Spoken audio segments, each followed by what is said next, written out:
Hello, I'm in my nest today. This is where I like to read in the afternoons. It's my little safe space, so I thought I'd share it with you. My teacup today is the Chuckle Brothers. I think I bought it for myself actually, so thank you to me. It's nice to know that I'm not annoying you by doing this, and that I'm still giving you some sort of comfort. Things are still a little bit hard for me with my sore head, and I know that everyone's going through something just now, so I think it's about sharing. So today's theme is really, are you surviving or are you striving? Okay. And it's also judgment. You know, as Brits, we tend to be very self-deprecating, especially the Scots. I even thought, I'll put on some lipstick today. And then I thought, well, no, people might judge me, thinking, well, who does she think she is, putting lipstick on just to speak to a camera? So, as I said, tea reminds me of my Nana, and she's the person that taught me unconditional love. Red lipstick reminds me of my Nana too. She used to pop on red lipstick just to make herself feel good. So today, I've popped on some red lipstick to make myself feel good, and it's feeling good inside. Own your shit, yeah? So if I want to wear lipstick in my house, dotting about, why not? You know, if that doesn't make you feel comfortable, you don't have to be here. Okay, but I'm really glad you are. So my Nana was somebody that also didn't judge. So as we're saying, we're speaking about judgment and fear of judgment. Don't get me wrong, she was never one of these always positive people, which can be toxic. You know, she called me on my shit, big time. If she thought I was being an idiot, if she thought I was doing something that was harming myself or harming others, you know, sometimes you're not aware of your actions. Just because you don't realize you're hurting others doesn't mean it's okay. So she used to call me on that, and I really miss that. My daughter Levi's one that does call me on my shit still. Thanks, Levi. But it's with love. It's not with judgment. I've got a good friend. My friend Anne is another person in my life that it's just, we've kind of got this, she's one of the closest bonds I've got that's not non-family, because we both call each other on our shit. It can be harrowing, it can be uncomfortable, but instead of, you know, in relationships sometimes, for me, coming from quite an abusive background, I would do anything to avoid conflict, anything that might get someone's back up. I know that I can be annoying and I can get people's back up, but that's unintentional. It's really, so normally I would have in the past, if something had upset me, I would disassociate and kind of get away from that situation and not deal with it. Too much to deal with, don't want any conflict, best to walk away.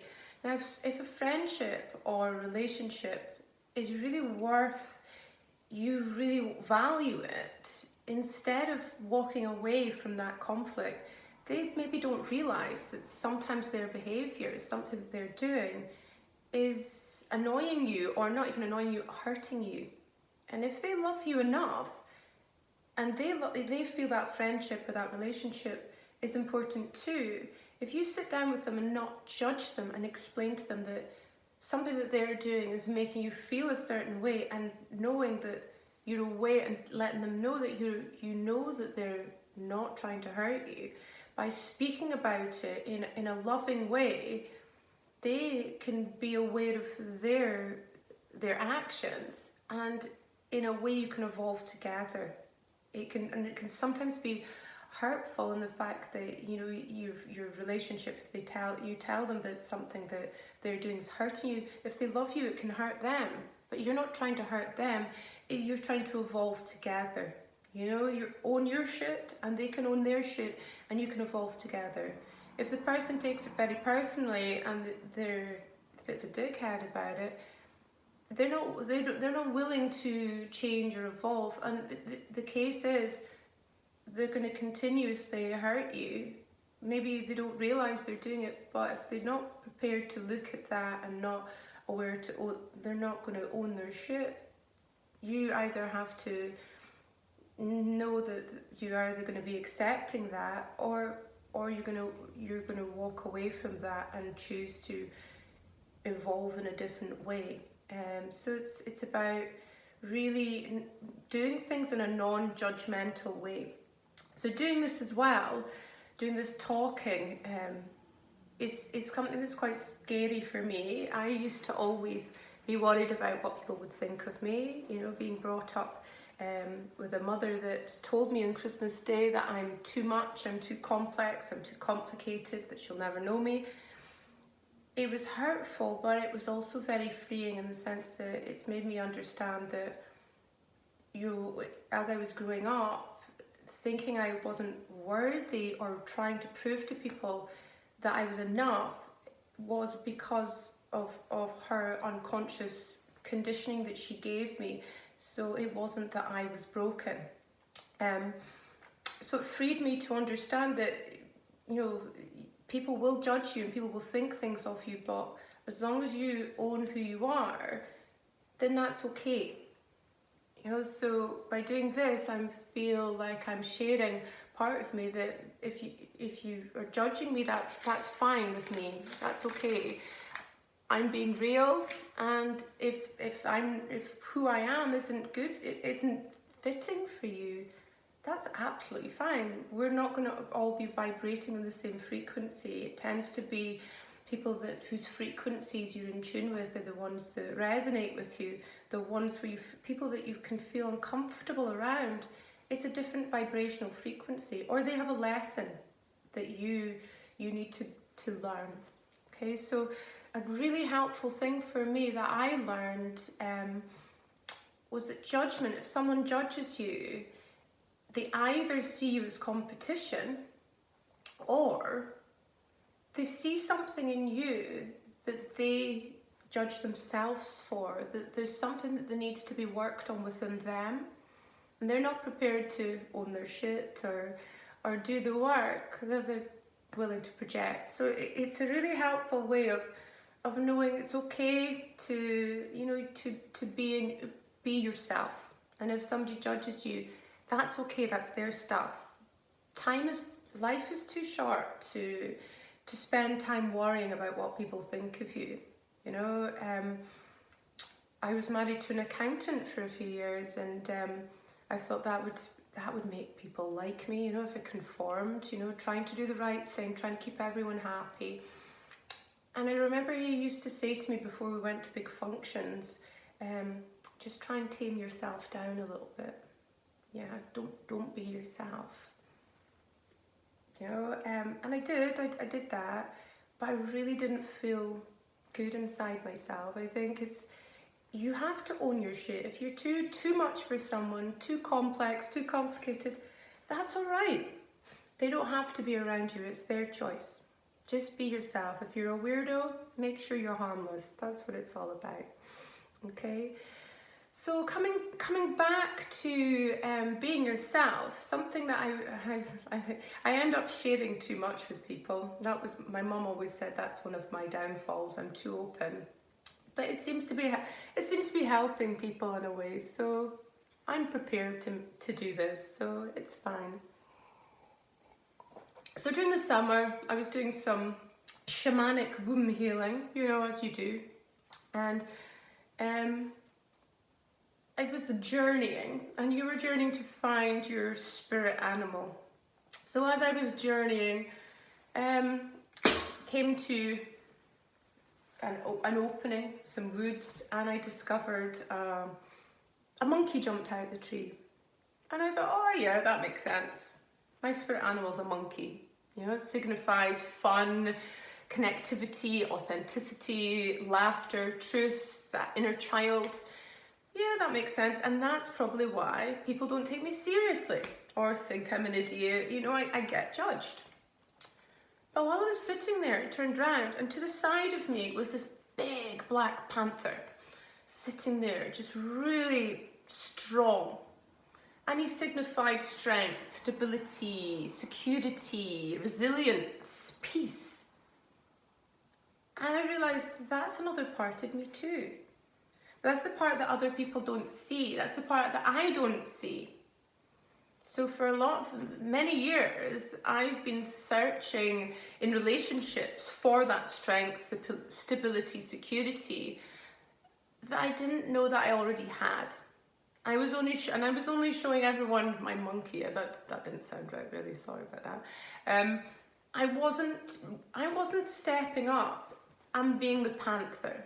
So it's okay to be a monkey sometimes. I love being a monkey. But sometimes you need to step up and be your panther. So are you going to be a panther today? Are you going to be a monkey? Are you going to intermingle with them? It's who is your spirit animal? And for me, it was really interesting to discover that I need to step up and be more of a black panther and still own my monkey. You know, so it's just something to think about. You know, strange as it is, it's something that I feel in this day and age about being real, about finding yourself with yoga. Yoga's about self-awareness, which brings me to striving or surviving. What are you doing? There's a few ways of trying to figure out what you're doing. So four ways. The first one, bring contentment, santosha, into your life. So people look for contentment by having stuff. Oh, if I have the right house, the right car, my clothes, oh yeah, here we go. But, you know, from ancient times, you know, this isn't going to be sufficient to give you contentment. So the essence of who you are is contentment. It's the language of our heart, and we don't connect to our hearts enough. Our mind's too busy trying to figure out how to be content. So the only way to do this is meditation. Okay, so the first one, contentment. Second one, resolutions, resolves. So making a resolution in the sense that what you think, you have to give yourself permission to think it, which means you're aware of your thoughts. So bring gratitude into your life. What can you be grateful for every day? Something that, you know, I tell my students to do about being curious observers. Try this as a little experiment. Life is a great experiment. It's great fun. So try this once a day, just maybe for an hour, or try one day a week. Try to not bring self-doubt or self-judgment into your life. When you find yourself doing it, push it away, slap it away, and see where it takes you. Make a resolve. Yoga Nidra is a great way of doing that. It's called a sankalpa. Find that resolve, that sankalpa. It could be just as simple as, I am happy, but try it. It helps develop new neural pathways. Gets rid of some of the social conditioning that we bring into our lives. The third part is inquiry, which is inquiring like, who am I? What am I? Why am I here? This is your yoga. This is what yoga is. So the more you know yourself, the more freedom you have. The less you're like, does it really matter what people think of me, as long as you're not hurting anybody else or yourself? Okay? So what's vital in your life? What do you want to accomplish? What's the purpose in your life? Everyone's purpose is to suffer less. Pain is inevitable, suffering's optional. Yeah? And the fourth, I can't count, is having positive relationships, being around the right people, people who bring out the best in you, who inspire you. People who judge you are not your people. Find your tribe. Your vibe attracts your tribe. You can't do the first three. Just make sure you're around people that love you and that you love them. Having love in your life is the most important. Okay? It's time to step up. And if somebody can't step up, they need to step out. Okay? Find love in your heart. Namaste.